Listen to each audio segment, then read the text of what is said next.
तो स्टूडेंट्स, जैसे कि एग्ज़ाम चल रहे हैं और इंग्लिश ग्रामर के एग्ज़ाम में important part of question paper जो है वो है ऐसे राइटिंग या फिर आर्टिकल राइटिंग। तो कुछ स्टूडेंट को ये काफ़ी मुश्किल लगता है टास्क। तो स्टूडेंट्स, आपकी डिमांड पर आर्टिकल राइटिंग के लिए मैं ऐसा तरीका बताने जा रही हूँ कि आपको एग्ज़ाम में कोई भी आर्टिकल आ जाए तो आप बड़ी आसानी से उसको करके भी आओगे और फुल मार्क्स अटेम्प्ट भी करोगे। तो welcome to my YouTube channel education point. तो आइए सबसे पहले जान लेते हैं कि आर्टिकल को लिखने के लिए कौन कौन से पॉइंट हमारे माइंड में रहने ज़रूरी हैं। तो सबसे पहले जो पॉइंट आता है वो होता है टाइटल या फिर हेडिंग। अगर ये प्रॉपर टाइटल और हेडिंग हमने लिख दी तो सिर्फ इसका टाइटल का ही हमें 1 मार्क्स गेन हो जाता है। तो इसको आप बिल्कुल अच्छे तरीके से पूरा अपने माइंड में सारा डिस्कस करके तो आप इसका टाइटल या फिर इसका हेडिंग लिखेंगे। नंबर 2 पे आ जाता है कंटेंट राइटिंग। मीन्स आपने इंट्रोडक्शन दे दी जो भी टॉपिक पे आप आर्टिकल लिख रहे हो। उसके बाद आपका पार्ट आ जाता है कंटेंट राइटिंग। जो भी आपने अपने एस्से में या आर्टिकल में लिखना है तो उसको बहुत अच्छे से आप अपने सारी बातों को ध्यान में रख के पहले उसको हिंदी में सोचिए कि उसको हम कैसे लिख सकते हैं। तो उसके बाद हम उसको उसकी ट्रांसलेशन कर सकते हैं। तो ये बहुत इजी हो जाता है क्योंकि हमारी जो मदर लैंग्वेज होती है तो उससे रिलेटेड तो हमें बहुत सारे आइडियाज़ आ जाते हैं। लेकिन जब उसी टॉपिक को हमने इंग्लिश में ट्रांसलेट करना होता है तो थोड़ी मुश्किल आ जाती है। लेकिन आपने बिल्कुल भी नहीं घबराना है। तो बिल्कुल आपने इजी से इजी तरीके से कंटेंट राइटिंग लिखनी है। नंबर 3 पे पॉइंट आ जाता है कि ग्रामेटिकल जो हमारी मिस्टेक्स होती हैं ना उनको हमने अवॉइड करना है। क्यों अवॉइड करना है? क्योंकि इससे हमारी नेगेटिव मार्केटिंग हो जाती है।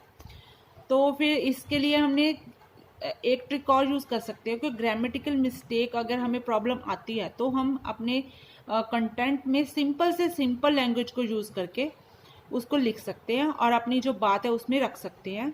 अपने जो आइडियाज़ है उसमें हम अपने आइडियाज़ को अच्छी तरह से उसको रिटर्न में अपना कर सकते हैं। और नंबर 4 पे हमारे आ जाते हैं इजी से इजी हम कोड्स लिखें इसमें, या फिर कोई स्टेटमेंट्स हमें कोई उस टाइम दिमाग में आ रही हो, तो कोई ईडियम हमारे दिमाग में आ रहा हो जो हमारे टॉपिक के साथ रिलेट करता हो, या फिर कोई राइटर हो, इंग्लिश राइटर हो जिसका इसके साथ कोई सीधा सीधा आर्टिकल या ऐसे के साथ संबंध हो, तो वो यूज़ करके भी हम एक्स्ट्रा मार्क्स है जो गेन हो जाते हैं, हमें एक्स्ट्रा मार्क्स हमें मिल जाते हैं। तो ये 4 पॉइंट हो गए। और नंबर 5 पे आ जाता है हमारा इस पे कंक्लूज़न। कंक्लूज़न में हम लिख सकते हैं जो भी हमने कंटेंट में लिखा हुआ है।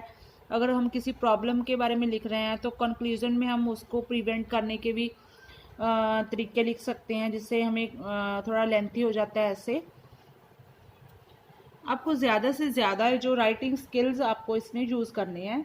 लेकिन आप ये बात याद रखना कि आप सिंपल लैंग्वेज में अपनी बात या फिर आर्टिकल के अकॉर्डिंग थॉट्स लिखो, ताकि एग्जामिनर को आपकी आर्ट ऑफ राइटिंग के बारे में बात क्लियर हो जाए। फॉर एग्जांपल, अगर आपने पोल्यूशन के ऊपर ऐसे आपने लिखा, पोल्यूशन के ऊपर आपने ऐसे या फिर आर्टिकल लिखा, तो पोल्यूशन से रिलेटेड 2 या 3 आइडियाज़ आपके दिमाग में एकदम से आ जाने चाहिए। जैसे कि पोल्यूशन क्या है, व्हाट इज पोल्यूशन, तो ये कहाँ से क्रिएट, हाउ, कहाँ से क्रिएट होता है ये, और इसका इम्पैक्ट क्या है। इम्पैक्ट जैसे कि डेली लाइफ, हमारा डेली लाइफ में इसका क्या इम्पैक्ट है, हेल्थ पे हमारा, या फिर आसपास जो पेट एनिमल्स होते हैं उन पे इसका क्या इम्पैक्ट पड़ता है। तो ये सारे इम्पैक्ट से आ जाते हैं। तो ये हमारा कंटेंट हो गया। तो ये 3 आइडियाज़ हो गए हमारे। इन 3 तीनों आइडियाज़ पर कम से कम आप 50 वर्ड्स जो लिख सकते हैं। जैसे कि व्हाट इज़ पोल्यूशन, इस पे 50 वर्ड्स हो गया। हाउ ये कैसे क्रिएट होता है, उस पर 50 वर्ड्स हो गया। या फिर इसका क्या इम्पैक्ट है, उस पर 50 वर्ड्स हो गया। तो ऑलमोस्ट ये 150 वर्ड्स ऑलरेडी हमारे डन हो गए।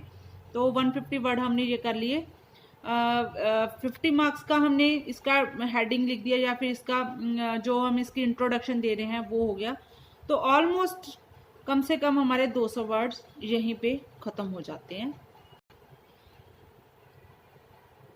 इसी के साथ हम पोल्यूशन के प्रिवेंट के बारे में भी लिख सकते हैं कि हम पोल्यूशन फैलने को कैसे रोक सकते हैं या फिर किसे कम कर सकते हैं, उसके अल्टरनेटिव लिख सकते हैं या फिर सजेशन लिख सकते हैं कि कैसे हम ज़्यादा से ज़्यादा प्लांट्स को ग्रो करके पोल्यूशन के इम्पैक्ट को कम कर सकते हैं, एटसेट्रा। और स्टूडेंट लास्ट में आ जाता है हमारा पॉइंट कंक्लूजन। यहाँ पे भी मैंने डिस्कस कर दिया। तो कंक्लूजन में जैसे हम पोल्यूशन के बारे में बात कर रहे हैं तो उसके लिए हम लिख सकते हैं कि इसके लिए जिम्मेवार क्या है। फॉसिल फ्यूल हो गया, फॉसिल फ्यूल या फिर कार्बन डाइऑक्साइड या फिर टेम्परेचर का हाई हो जाना, जिसे हम ग्लोबल वार्मिंग भी बोल देते हैं, या फिर ट्रांसपोर्टेशन हो गई, इसमें ट्रांसपोर्टेशन हो गई, या फिर प्लस इलेक्ट्रिसिटी की ज़्यादा यूज़ से भी पोल्यूशन है जो क्रिएट होता है। तो इन सब के कारण ही है जो पोल्यूशन है वो खतरे के लेवल से, लास्ट में लिख सकते हैं खतरे के लेवल से आगे जा रहे हैं। तो आप कंक्लूजन में ये लिख सकते हैं छोटे छोटे आर्टिकल्स हिंट जो मैंने आपको बताई हैं, ये आपको आर्टिकल की लेंथ बढ़ जाएगी और आपको हेल्प होगी एक अच्छा आर्टिकल लिखने में। छोटे छोटे पॉइंट्स आप याद रखेंगे तो ये आप एक अच्छा आर्टिकल लिख पाओगे और अच्छे मार्क्स भी ले पाओगे आप। और स्टूडेंट्स आप जानते हो कि practice makes a man perfect. Exams के आने के पहले भी अगर हमको कोई टास्क मुश्किल लगता है तो उस पर आप वर्क कर सकते हो। उसके लिए आप थोड़े थोड़े टॉपिक पे, जैसे कोई न्यूज़पेपर पढ़ के उसके ऊपर हमने वर्क कर लिया, उसमें से थोड़े पॉइंट्स हमने नोट्स बना के रख लिए ताकि एग्ज़ाम में कोई भी ऐसा टॉपिक आ जाए जो हमें लगे कि थोड़ा टफ है, लेकिन अगर हमने उस पर मेहनत की होगी तो वो उस हमारे लिए बहुत ज़्यादा मुश्किल नहीं होगा। तो इससे 6th क्लास से लेके ऑलमोस्ट ये ग्रेजुएशन तक तो ये होती है कि आर्टिकल तरह तरह के हमें ऐसे या आर्टिकल लिखने होते हैं। तो आप न्यूज़पेपर्स के या मैगज़ीन के टच में रहो। तो थोड़ा सा भी टाइम आप इस पे स्पेंड करके एक अच्छे मार्क्स, 20 मार्क्स का जो आर्टिकल या ऐसे राइटिंग होता है तो 20 में से कम 18 मार्क्स तो आप ऑब्टेन कर ही सकते हो। तो ज़रूर ये आप बातें याद रखना। तो स्टूडेंट्स अब मैंने अपना काम कर दिया आर्टिकल्स के लिए टिप्स एंड ट्रिक्स बताकर आपको। अब सारे ये एक बार आप ये काम कीजिए तो बिल्कुल आपका जो ऐसे राइटिंग है बहुत अच्छी तरह से लिखा जाएगा। अब मैंने अपना काम कर दिया और आप मेरे लिए काम कीजिए। वो क्या काम हो सकता है? चैनल को सब्सक्राइब करने का। तो प्लीज़ सब्सक्राइब माय चैनल।